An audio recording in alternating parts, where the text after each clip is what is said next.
Hello you beautiful souls!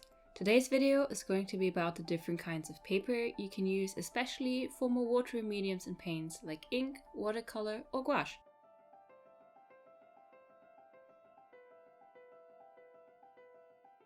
Every brand of paper is different, and to find out what works best for you, you simply will have to try it. A major difference disregarding the brand, however, is the way that the paper has been produced. There is so-called cold press paper, which in the paper making process is pressed at a cold temperature. It has an uneven texture, which holds a lot of water, making the paper quite absorbent. Paper labeled hot press is manufactured at a hot temperature, being pressed through heated rollers. This makes the surface very smooth, and it doesn't hold water as well as the cold pressed paper, but I feel like the colors reflect a little more intense. In order for us to get a really good comparison, I pre-designed an artwork and I transferred it twice, one on cold pressed paper and one on hot pressed paper. As some of you may know, watercolor is not my usual medium. I have some experience with it, but I'm far from being an expert.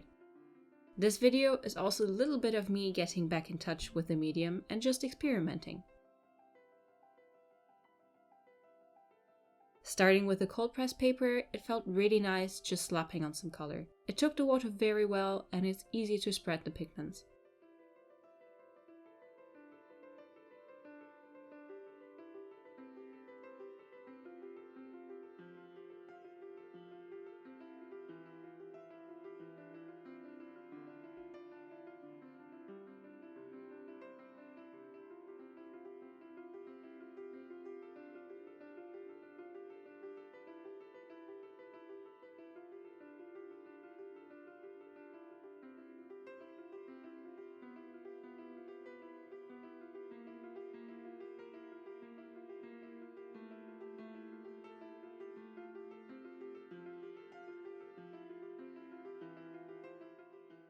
Moving on to the hot press paper, I immediately felt a difference laying down the water. I feel like I need to be much more cautious where I put the paint and that I need to be much more precise. Also, the way it dries, I feel like everything is just a bit more visible, which makes sense since there is no texture to distract a little. It's not a negative thing, just an aspect to keep in mind while painting.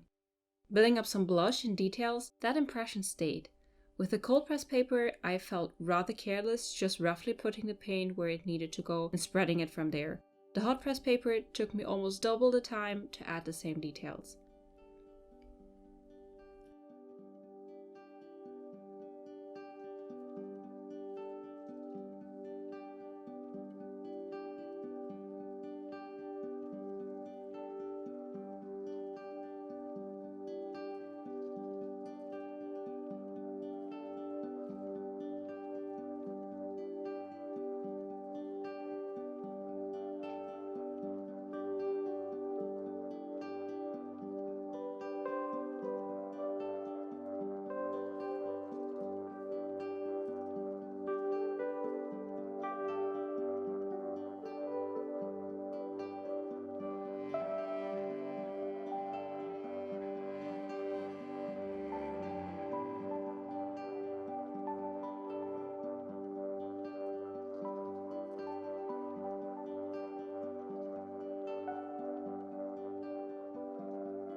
I felt my painting was still a little bit pale and I added another layer to the skin tone. Both papers did really well layering the paint, even with a lot of water on the brush. At this point, I really started to like the feel of the hot press paper. While the cold press paper dries relatively smooth, the hot press paper gets those subtle water edges. I do find it hard to work with them, especially because of my lack of practice, but I think they really make that beautiful watercolor effect.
Getting started on the sunflowers, you can see that I'm really generous with the amount of water.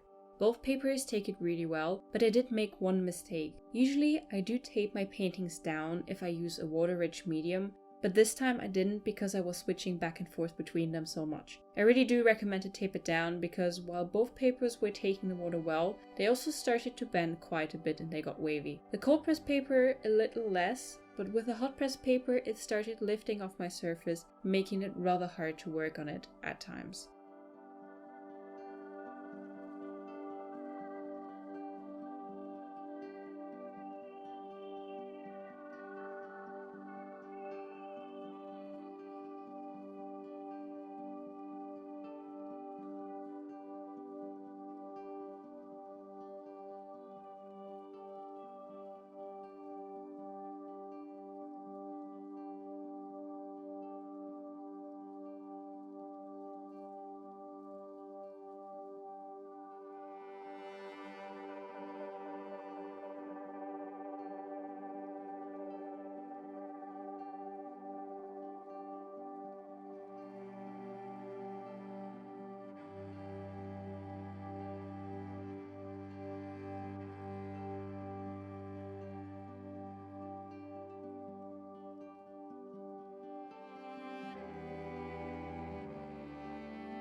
What I really like about watercolors is the slow build-up. I could have gone in with much more pigment from the start, but the papers are holding up so well, and in my opinion, the result has much more dimension if you go back in with the pigments again and again.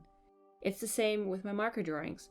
Good things just do take time to build, and it's much nicer to enjoy the process than rushing to the end result.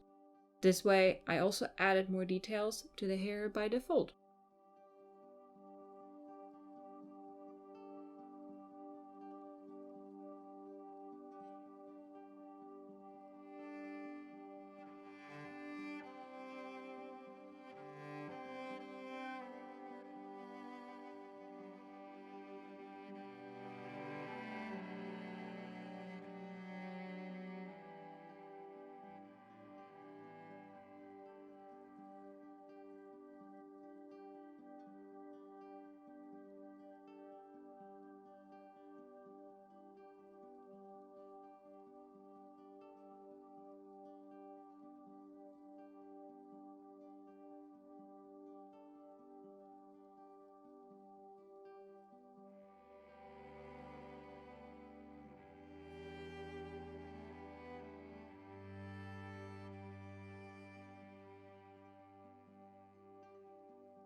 Eventually, I was missing a little bit of definition that I wasn't able to create with the brush alone, so I got out my old watercolor pencils. I think they must be older than me, as they are my dad's old ones, but they are still going strong.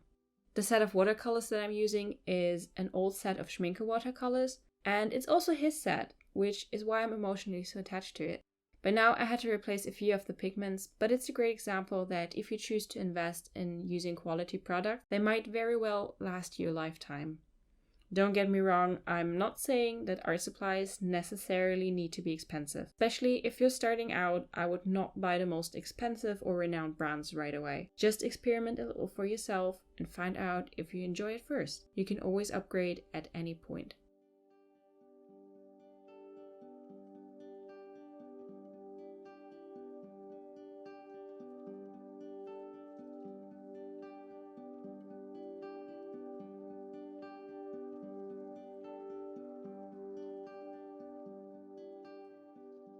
Adding a bit more saturation and detail to some parts, I feel like the hot press paper now is really making the colors pop a little more. I mean, it makes sense because of the smooth surface. The cold press paper is not really falling short though. With the texture, I just think it's giving a completely different appeal.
Painting the background was the most satisfying thing of this piece. I took a lot of water and just dabbed my brush in there and let it do its thing.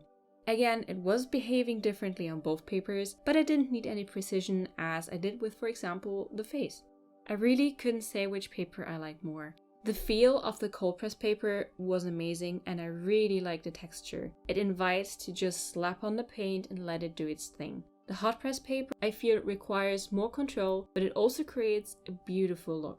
I guess it really depends on what kind of look you're going for and which kind of mediums you're working with. For example, I do work with hot press paper a lot for my marker drawings, and even though it's not really ideal for markers, I do get great results with it.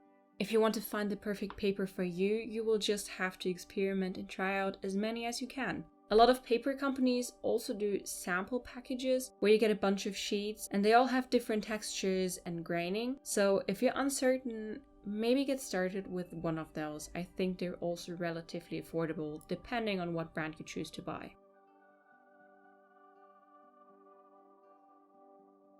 To tie it all together, I decided to add some outlines. I really like the visual of inked line art on top of watercolors, but it was quite the challenge. It was a little easier on the smooth hot press paper, but I did have to hold the paper down quite a bit because at this point it was bending quite a bit from all the water that I had used.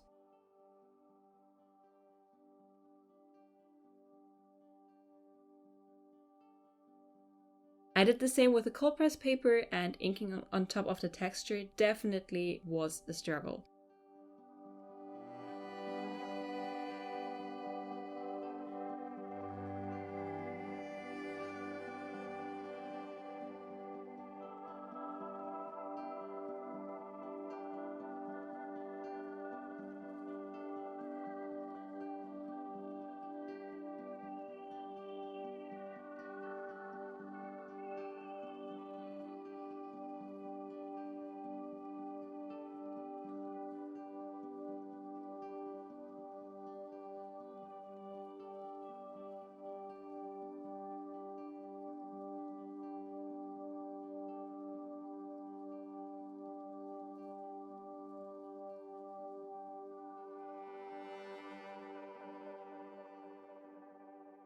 Of course, to wrap it up, I had to add my white highlights, and with that, we're done!